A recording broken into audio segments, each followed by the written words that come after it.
본문의 말씀을 가지고 주님께 초점을 맞추고 순종하는 성도라는 제목으로 함께 말씀 나누도록 하겠습니다. 우리 옆에 계신 분들에게 오늘 이렇게 인사했으면 좋겠는데요. 예수님께 초점을 맞추는 성도가 됩시다. 예수님께 초점을 맞추는 성도가 됩시다. 그렇습니다. 우리가 세상에 초점을 맞추고 살아가는 우리가 아니라 하나님께 초점을 맞추고 예수 그리스도께 초점을 맞추고 주님 말씀에 순종하는 믿음의 자녀들이 다 되시기 바랍니다. 여러분 한 주간 동안 잘 지내셨습니까? 오늘이 이제 복지관에서 드려지는 마지막 주일 예배입니다. 다음 주가 되면 이 자리에 오지 마시고 다음 주에는 이제 본당으로 오시면 될 것 같습니다. 다음 주에 추수감사 주일 예배와 함께 입당 감사 예배를 하나님 앞에 함께 올려드리게 됩니다. 여러분 그래서 정말 기대가 되고요. 어제 이제 올라가 봤더니 이제 거의 다 완성이 다 됐어요. 이제는 마지막 음향만 이제 이게 되고 뭐 이것저것 마무리가 되면 다 외형적인 거는 다 끝이 났습니다. 어쨌든 기도해 주셔서 너무 감사하고요.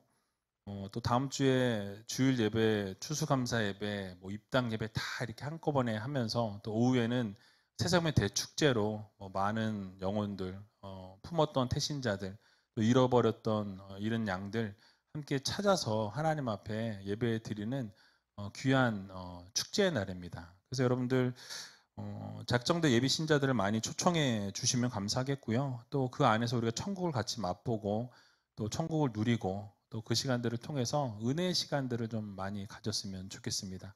그런 시간들이 넘쳐날 수 있도록 기도해 주시고 특별히 우리제일교회가 이 50주년을 맞이해서 모든 것이 이렇게 아름답게 잘 진행된 것을 생각해 보면 정말 하나님의 은혜다. 모든 게 하나님의 은혜였다라고 고백할 수밖에 없습니다. 그래서 여러분들 이 50주년에 새로운 도약을 이룰 수 있도록 지속적으로 기도해 주시면 감사하겠고요. 다음 주에 모든 행사들이 잘 맞춰질 수 있도록 여러분 계속해서 기도해 주시면 감사하겠습니다. 자, 오늘은 지난 시간에 이어서 마가복음 9장 말씀을 보려고 하는데요. 예수님께서 베드로와 이 야고보와 요한을 데리고 높은 산에 오르셨다라고 말씀을 드렸습니다.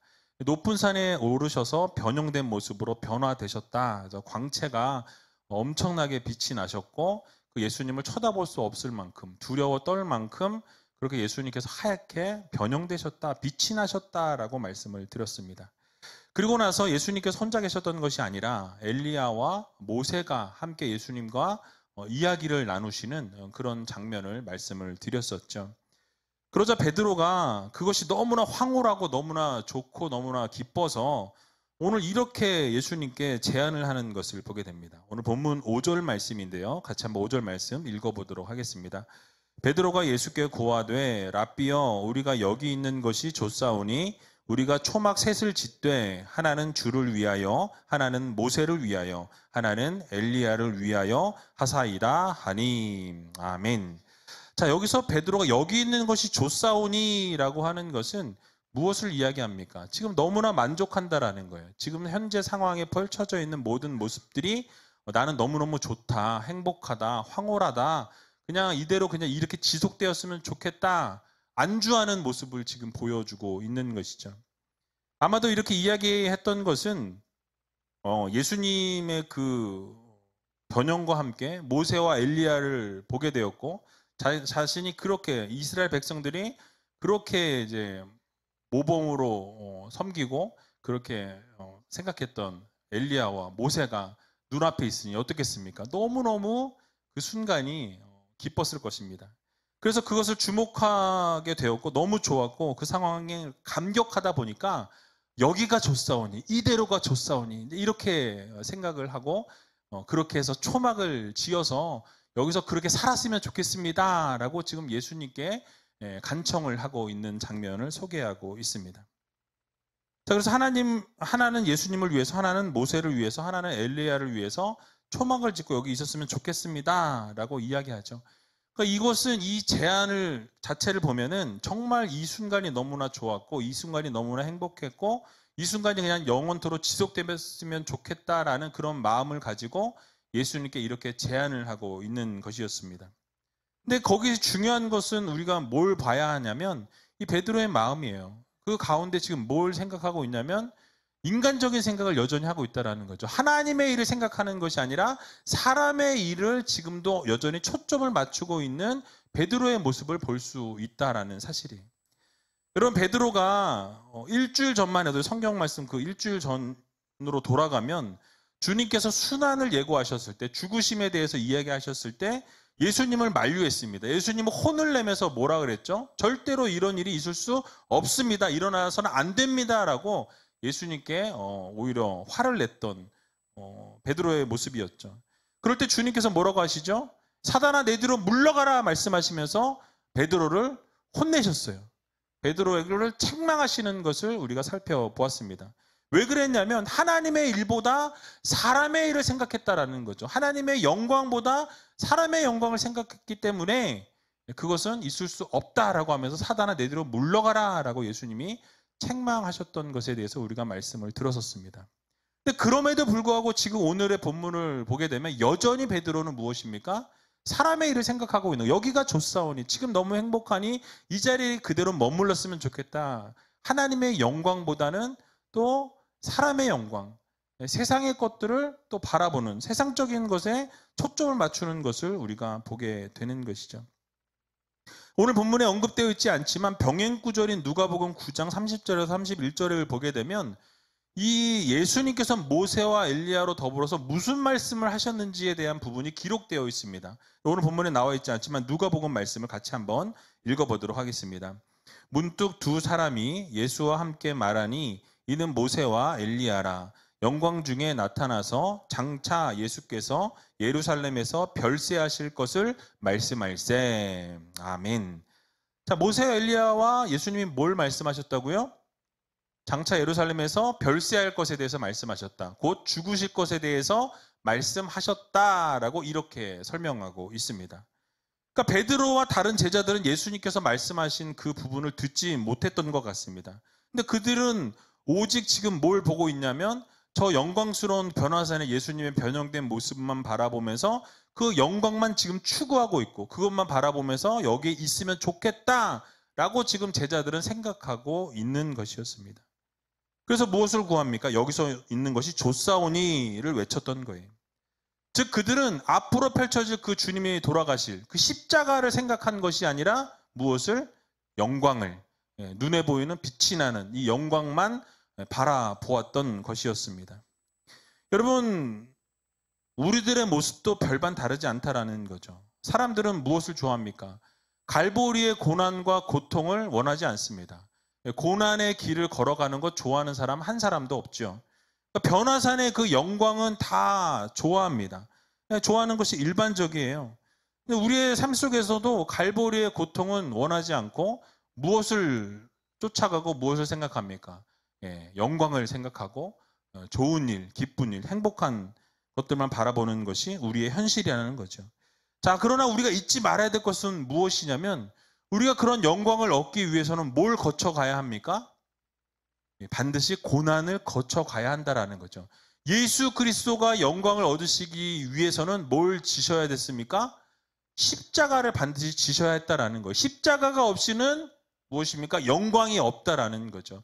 십자가를 통해서 지나가야만 우리에게 구원이 있고 우리에게 영광이 있듯이 우리는 반드시 예수 그리스도께서 걸어가셨던 그 고난의 길을 우리가 동참하고 걸을 수 있는 믿음의 성도들이 되어야 한다는 말씀이에요. 그래서 갈보리의 고난이 없이는 영광이 없다는 것을 우리는 반드시 기억해야 할 것입니다. 우리의 삶에도 동일하게 적용해 볼 수 있다는 것이죠. 여러분, 갈보리의 십자가의 길을 따라서 걸어가지 않는다면 우리에게 천국의 영광은 주어질 수 없다라는 것을 우리는 반드시 기억해야 할 것입니다. 그래서 로마서 8장 17절에 보면 이렇게 말씀하고 있죠. 같이 한번 읽어보겠습니다. 자녀이면 또한 후사 곧 하나님의 후사요 그리스도와 함께한 후사니 우리가 그와 함께 영광을 받기 위하여 고난도 함께 받아야 될 것이니라. 아멘. 그러니까 우리가 영광을 위해서 달려가는 것 같지만 사실은 그 영광을 위해서는 뭘 함께 고난을 받아야 된다라고 말씀하죠. 그래 고난이 없이는 우리가 영광을 차지할래야 차지할 수 없다라는 거죠. 고난을 통과해야만 우리가 영광을 얻을 수 있다라고 성경은 우리들에게 말씀해 주고 있습니다. 예수님께서도 영광 받기 위해서 반드시 거치셨던 것이 무엇입니까? 십자가의 고난이셨다라는 거예요. 십자가의 고난을 받으신 이후에 죽으시고 나서 부활하신 이후에 그리고 승천하셔서 우리에게 동일하게 그렇게 부활의 소망을 주셨던 것을 우리는 볼 수 있습니다. 그래서 우리가 예수님과 함께 반드시 거쳐야 될 부분은 고난을 받아야 한다. 고난을 거쳐야 한다라는 것을 우리는 마음 깊이 새겨야 할 것입니다. 그래서 우리 주님께서 예수님을 따라오려거든 자기를 부인하고 자기 십자가를 지라고 말씀하셨어요. 고난의 길을 걸어야 하고 고통의 길을 우리 그 순간들을 거쳐야만 영광된 순간으로 우리가 나갈 수 있다라는 것을 우리 주님께서 우리들에게 말씀해 주셨습니다. 그러므로 사랑하는 의지의 성도 여러분, 예수님과 함께 고난을 받는 것을 두려워하지 마시기 바랍니다. 이제는 영광만을 보는 변화산에서 이제는 내려와서 십자가의 길을 걸을 수 있는 우이제일교회 모든 성도님들이 다 되시기 바랍니다. 주님께서 걸어가신 그 길을 걷는 자에게만 하늘의 영광이 주어진다라는 이 사실을 여러분 모두 믿으시고 언제나 예수님께서 걸어가셨던 그 고난의 길, 고통의 길을 우리도 조용히 예수님의 길을 따를 수 있는 귀한 우이제일교회 모든 성도님들이 다 되시길 주님의 이름으로 간절히 축원드립니다. 자, 이어서 베드로가 초막을 셋을 짓자라고 말했는데요. 오늘 본문에 보면 심히 무서워하면서 저가 무슨 말을 하는지 알지 못했다라고 이렇게 설명하고 있는 것을 보게 됩니다. 자, 오늘 본문 6절과 7절에 나와 있는데요. 같이 한번 6절, 7절 말씀 함께 읽어보도록 하겠습니다. 이는 저희가 심히 무서워하므로 저가 무슨 말을 하는지 알지 못함이더라. 마침 구름이 와서 저희를 덮으며 구름 속에서 소리가 나되 이는 내 사랑하는 아들이니 너희는 저의 말을 들으라 하는지라. 아멘. 자, 여러분 무슨 말씀하고 있습니까? 베드로가 심히 두려워하여서 이 광채가 나고 그 예수님의 하나님의 임재하심을 경험한 이후에 그는 심히 두려워하였다라고 이렇게 설명하고 있습니다. 자기가 그래서 이제는 스스로 말하고 있는 게 뭘 말하고 있는지도 모르면서 그냥 이렇게 말을 하고 주저주저 하고 있었다라는 사실이. 여러분 왜 제자들이 이렇게 정신을 차리지 못하고 무서워했던 이유가 과연 무엇이었습니까? 자신들이 존경하고 가장 이렇게 모범되다고 생각했던 모세와 엘리야를 보았던 거예요. 그뿐만 아니라 예수님이 변형된 모습까지도 그 영광된 모습까지도 그 하나님의 신의 현현이 이루어지는 그 임재하심이 이루어지는 그 순간을 맛봤다라는 사실이에요. 그러니까 너무나 놀라고 무서워했다라는 사실입니다. 게다가 구름이 덮이고 그 구름 속에서 소리가 났다라고 말씀하죠. 그러면서 하나님의 소리로 뭐라고 말씀하십니까? 예수 그리스도가 바로 나의 아들이라 라고 선포하십니다. 그리고 그 아들이 말하는 것을 들으라, 복종하라, 순종하라 라고 이렇게 말씀하시는 것을 듣게 되었다라는 거예요. 여러분 죄된 인간이 하나님의 임재하심 앞에는 두려워 떨 수밖에 없어요. 죄된 인간이 하나님의 그 창조주 하나님의 임재하심을 경험하게 되면 우리는 엎드릴 수밖에 없고 우리의 죄가 다 드러나게 되어 있고 죄가 드러나니까 어떻게 합니까? 두려워 떨 수밖에 없는 상황에 놓이게 된다라는 사실이에요. 그래서 이사야 6장 5절에 보면 하나님의 임재하심 앞에서 이렇게 고백하는 것을 보게 됩니다. 우리 같이 한번 읽어보도록 하겠습니다. 그때 내가 말하되 화로다 나여 망하게 되었도다. 나는 입술이 부정한 사람이요 입술이 부정한 백성 중에 거하면서 만군의 여호와이신 왕을 배웠음이로다. 아멘. 이사야가 하나님께서 그 성전 안에 임재하시는 것을 경험하였고 그렇게 되니까 자신이 하나님의 임재하심을 보게 되니 나에게 화로다라고 이야기합니다. 자기 자신의 죄가 드러나게 되었던 것을 보게 되죠. 성전에 임재하시고 보좌에 앉아 계신 주님을 보면서 천사들이 서로 화답하고 천사들이 함께 찬양하는 모습을 보면서 이사야가 어떻게 고백합니까? 자신이 그것에 압도되어서 화로다 나는 이제 죽게 되었구나 라고 이야기하는 것을 우리가 볼 수 있는 것이죠. 그러니까 스스로 망하게 되었다라고 고백하면서 자신의 부정함을 고백하고 인정하는 것을 우리가 알 수 있는 것입니다. 자, 여러분 그래서 하나님의 창조하신 하나님의 임재하심 앞에는 모든 사람들이 죄가 드러나고 엎드릴 수밖에 없다라는 거예요. 마가복음 16장에도 보면 예수님께서 십자가를 지시고 난 이후에 부활하시고 나서 그 여인들이 이 안식일이 지나고 나서 주님께 향품을 바르기 위해서 이 무덤으로 찾아가는 장면이 소개됩니다. 근데 그 무덤에 갔을 때 예수님은 계시지 않았고 오히려 한 천사가 그 자리에 앉아 있었다라고 말씀해요. 근데 그 천사를 보고 상당히 놀라게 되었고 예수님의 부활하신 소식을 듣게 됩니다. 근데 여러분 그때 여인들의 반응을 보게 되면요, 이 이사야가 반응했던 것과 동일한 모습을 보여줍니다. 마가복음 16장 8절인데요. 같이 한번 읽어보겠습니다. 여자들이 심히 놀라 떨며 나와 무덤에서 도망하고 무서워하여 아무에게 아무 말도 하지 못하더라. 아멘. 여러분 뭘 말씀하고 있죠? 천사를 보았는데 하나님의 임재하심이 천사를 통해 나타나니까 어떻게 됩니까? 무서워하여서 떨면서 도망하면서 아무 말도 할 수 없는 상태에 이르게 되었다라고 말씀하고 있는 것을 보게 되죠. 이사야가 천사를 보면서 느꼈던 그 심히 놀라서 압도되었던 모습과 동일하게 그 예수님의 부활의 현장을 찾아갔던 여인들 역시도 동일한 반응을 보여주는 것을 우리는 보게 되는 것이죠.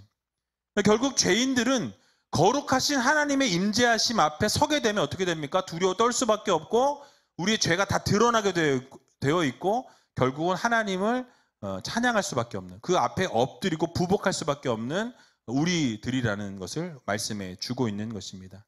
그래서 무서워할 수밖에 없고 두려워 떨 수밖에 없는 죄인임이 드러난다라는 거죠.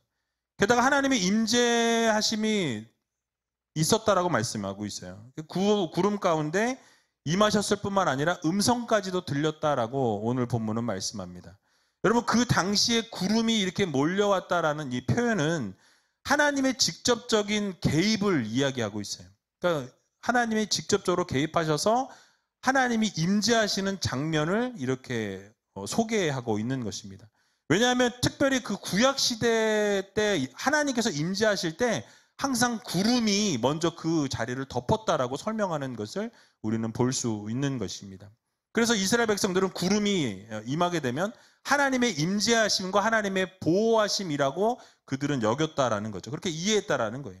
구름 속에서 하나님의 영광이 나타난다고 그들은 믿었습니다. 그렇게 믿고 있는 이스라엘 백성들에게 실제로 구름 속에서 하나님이 임재하셨고 그리고 하나님이 선포하시고 말씀하시는 것을 이 제자들이 들었을 때 그들은 두려워할 수밖에 없었고 무서워할 수밖에 없었고 그 앞에 엎드릴 수밖에 없었다라는 것을 우리는 생각해 볼 수 있는 것이죠. 그래서 이는 내 사랑하는 아들이라고 명백하게 하나님이 밝히고 계신 것을 우리는 보게 됩니다. 여러분 하나님께서 구름 가운데 임재하셔서 예수님이 자신의 아들이라고 선포하셨다라는 거죠. 선언하셨다라는 거죠. 자, 그리고 나서 거기서 끝난 것이 아니라 뭘 명령하십니까? 그 예수님이 말씀하시는 것을 들으라라고 이렇게 선포하셨습니다. 자, 여기서 들으라라는 말씀은요, 듣다라는 말씀은 순종하다, 복종하다라는 그런 의미를 가지고 있어요. 예수님의 말씀에 순종하라고 복종하라고 하나님이 명령하신 거예요. 이는 내 아들이니 그 아들에게 순종해라, 그 아들에게 복종해라, 뭘 말씀하시든지 그 말씀대로 따르라 라는 것을 선포하셨던 거예요. 여러분 앞으로 하나님의 아들이신 예수님의 말씀에 귀를 기울이고 하시는 말씀에 순종하고 복종하라는 명령을 선포하신 것입니다.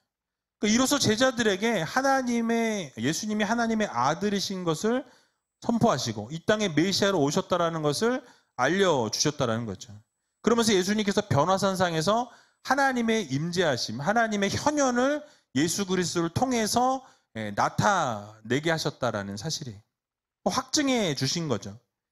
여러분 그러므로 주님께서 이 땅 가운데 사역을 하시면서 메시아로서 구원자로서 하나님으로서 우리에게 주신 그 교훈과 메시지는 마음 깊이 새기는 성도들이 되어야 할 것입니다. 귀담아 듣고 들은 말씀대로 실천하면서 살아가는 성도들이 되어야 한다라는 말씀이에요. 특별히 예수님께서 자기 십자가를 지고 자신을 따르라고 말씀하셨던 것을 우리는 마음 깊이 새겨야 할 것입니다. 그래서 이 땅 가운데 살아가는 동안 이 고통 가운데 있고 또 어려움 가운데 있고 때로는 고난 가운데 있을지라도 그 길을 예수님이 걸어가신 그 길이기에 우리도 묵묵히 걸어갈 수 있는 믿음의 성도님들이 다 되시기 바랍니다. 결국 그렇게 걸어가고 따라갈 때에 주님께서 우리에게 영광된 삶을 허락해 주신다라는 이 사실을 여러분 모두 믿으시고 날마다 주님의 말씀에 순종하고 복종하며 살아갈 수 있는 귀한 우이제일교회 모든 성도님들이 다 되시길 주님의 이름으로 간절히 축원드립니다. 마지막으로 오늘 본문 8절 말씀 읽어보고 말씀을 마치도록 하겠습니다. 문득 둘러보니 아무도 보이지 아니하고 오직 예수와 자기들 뿐이었더라. 아멘.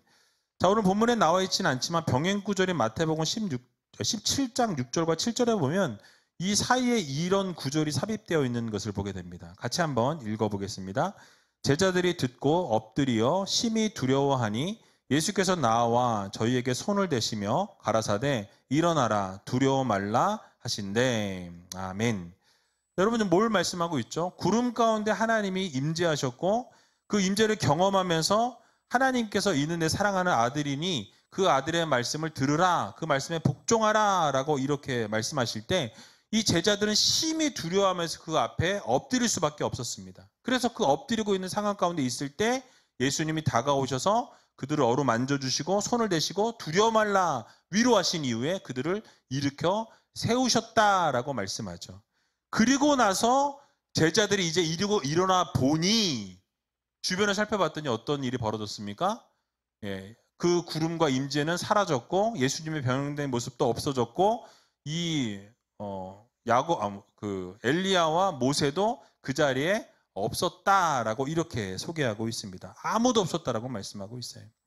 즉 제자들의 눈에는 이제 그들이 섬기고자 했던 엘리야도 보이지 않았고 모세도 보이지 않았고 이 영광스러운 하나님의 구름도 보이지 않았다라고 말씀하고 있는 것이죠. 이제는 무엇이 딱 눈에 보입니까? 오직 예수님만 자신들의 시야에 들어오게 되었다라고 오늘 본문은 말씀하고 있습니다. 여러분 이것이 의미하는 영적인 교훈은 과연 무엇입니까? 바로 우리의 믿음의 대상은 오직 예수 그리스도이시라는 것을 우리들에게 말씀해 주고 있는 것입니다. 모세나 엘리야는 어떤 신비한 대상이 아니라 예수 그리스도가 바로 우리의 믿음의 대상이라는 것을 여러분들에게 교훈해 주고 있는 말씀인 거예요. 그래서 여러분 이 사실을 마음 깊이 새기시고 우리의 믿음의 대상은 오직 예수 그리스도시요 우리가 믿을 수 있는 대상은 오직 하나님이시라는 이 사실을 여러분들 모두 마음 깊이 새기시기 바랍니다. 여러분 신앙이라는 것이 이 단어의 뜻이 무엇이냐면 무엇인가를 앙망한다, 무엇인가를 바라보다라는 그 의미가 신앙이라는 뜻이에요. 여러분 많은 신앙이 있죠. 이 앞에도 신앙을 가진 사람들이 있어요. 그 앞에 신상 보고 절하는 사람들이 생각보다 많습니다. 이렇게 주중에 이렇게 왔다 갔다 하면서 보면 그 앞에서 절하고 그 앞에다 빌고 뭐 이렇게 막 고개 숙이고 막 빌다가 뭐라고 중얼중얼 하다 가요. 그러니까 그런 것을 제가 볼 때마다 참 마음이 안 좋은데 그렇게 절을 하고 기도하면서 그 대상을 놓고 기도한다라는 것은 무엇입니까? 그걸 신앙, 믿는 거예요. 그거를 바라보고 그 돌을 보면서 그 우상을 바라보면서 무엇인가를 해 줄 수 있을 거라고 생각하고 믿고 의지하는 것을 볼 수 있습니다. 근데 여러분 과연 돌이 뭘 할 수 있겠냐라는 거죠. 여러분 예수님을 믿는 우리들은 누구를 신앙의 초점으로 믿고 살아가야 하는지 다시 한번 우리 자신을 점검해 볼 필요가 있습니다. 우리가 뭘 초점으로 가지고 살아가야 하느냐. 예수 그리스도께서 우리의 믿음의 초점이 되어야 한다라는 것을 오늘 이 시간 마음 깊이 다시 한번 새기시기 바랍니다. 다른 것을 바라보고 다른 것을 신앙의 초점으로 두고 살아가는 우리가 아니라 여러분 정말 예수 그리스도가 우리의 신앙의 중심이요 하나님이 우리 신앙의 대상이라는 것을 여러분들 모두 기억하시기 바랍니다. 다른 것을 신앙의 초점으로 삼고 살아간다면 결국은 낙심하게 되고 문제가 발생할 수밖에 없다라는 사실이에요. 왜냐하면 예수 그리스도 외에 이 세상 모든 것은 언젠가 다 사라질 것이라고 성경은 말씀하고 있기 때문에 그렇습니다. 그래서 히브리서 12장 2절에 보면 이렇게 선언하고 있습니다. 같이 한번 읽어보도록 하겠습니다. 믿음의 주요 또 온전케 하시는 이인 예수를 바라보자. 저는 그 앞에 있는 즐거움을 위하여 십자가를 참으사 부끄러움을 개의치 아니하시더니 하나님 보좌 우편에 앉으셨느니라. 아멘. 우리를 온전케 하시고 완전케 하시는 누구를 바라보라고요? 예수 그리스도를 바라보자고 말씀합니다. 그래서 우리의 초점은 누구에게? 항상 예수 그리스도께. 항상 우리의 초점은 하나님께 맞추고 살아가는 성도들이 되어야 한다라고 우리들에게 말씀해 주고 있는 것입니다. 우리를 용서하시고 우리의 영원한 구원의 소망이 되어주시는 분도 예수님밖에 없다라는 거죠. 그러므로 우리의 신앙의 초점은 오직 예수 그리스도이심을 여러분 마음 깊이 오늘 이 시간 새기시고 주님께 초점을 맞추기로 그렇게 살아가기로 결단하는 우이제일교회 모든 성도님들이 다 되시기 바랍니다. 그래서 오늘 하나님께서 역시 우리들에게도 동일하게 말씀하고 계세요. 살아가는 자녀들에게 이렇게 말씀하고 계십니다. 나의 아들의 말을 들으라. 예수 그리스도의 말을 따르라. 그대로 순종하고 복종하라. 라고 이렇게 하나님께서는 우리들에게 동일하게 선포하고 계신다라는 것이죠. 여러분 지난 금요일에 말씀도 드렸지만 순종이라는 것은 무엇입니까? 내 뜻과 내 생각을 내려놓는 거예요.